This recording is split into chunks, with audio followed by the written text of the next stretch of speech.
We're still in that journey from Capernaum way north. I spoke about that maybe last week.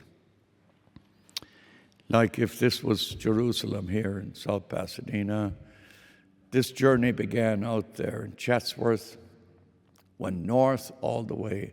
Chatsworth would be Capernaum, went north all the way to Caesarea Philippi and Camarillo. There we had the Transfiguration, and now we begin a journey back.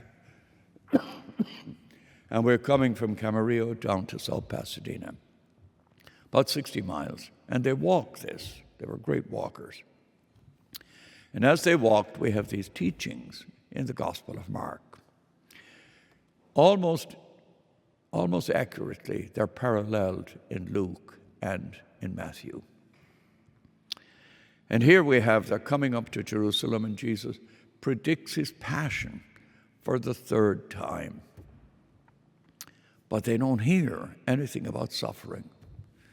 They're following Jesus for whatever they can get. They expect Jesus to be a powerful Messiah who will restore the glory of Israel, and they want to be part of the great new administration. And so James and John come to Jesus and say, when you come into your kingdom, we want to be the Secretary of State and Treasury, or whatever it is. We want these high positions in your new administration, in the glorious triumph that will be yours. Jesus said, you don't know what you're asking. Drinking the chalice I drink, that's the chalice of suffering. Can you be baptized in the baptism which I am? Baptism of suffering. And then you will be given glory. Jesus will rise into glory. What does this mean to us? I've often wondered if in following Jesus, we heard, by the way, I'm calling you to suffer. How many of us would follow Jesus? He said, well, by the way, we're all following Jesus because somehow we'll get something. But what happens if Jesus says, what you're going to get is suffering? We'd say, well, do you have a package that doesn't include suffering? I mean, do you have something, a way that we could avoid the suffering part, and we could share in the miracles, we could share in the glory? But the suffering is part of living a full life. You know, in Homer's Odyssey, which is the story of Odysseus coming back from the Trojan War, taking 20 years to get home. He's captured by this goddess Calypso on her island. She's in love with him, and she captures him for 9 years.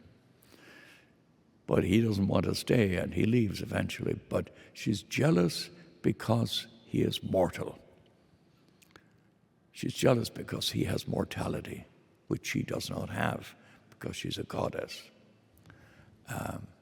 There's something about mortality which is very important if we are to understand the meaning of life. Like Viktor Frankl and Elie Wiesel will testify, both of them, in his Man's Search for Meaning, Frankl, and Night.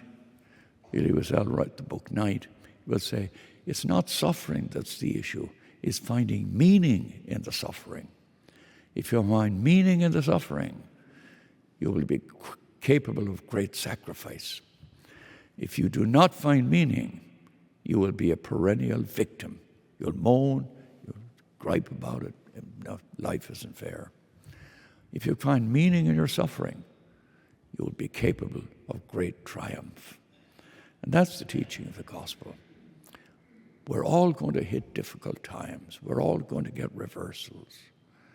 But how do we bring a holiness, a sense of understanding, a sense that this is what it means to follow Jesus Christ? That's what Jesus is saying here in this gospel today. So whatever your inconvenience, your struggles, you have to shape them into what it means to follow Jesus Christ, to drink the chalice and to be baptized in the baptism of Christ. We pause now for a moment of prayer.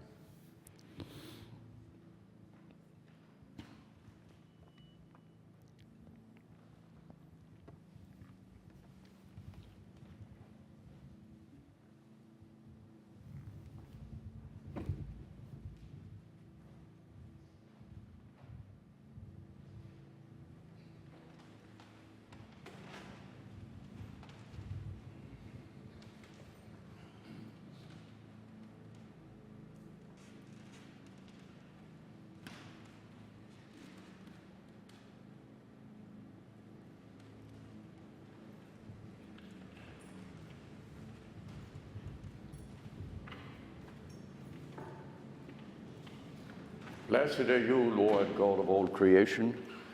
Through your goodness we have this bread to offer with